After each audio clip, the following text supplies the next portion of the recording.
We try another way to connect speaker.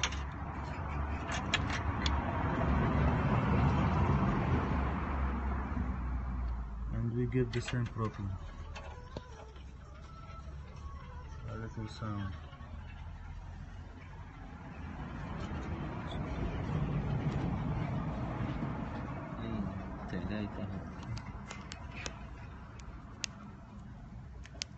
This is the maximum volume.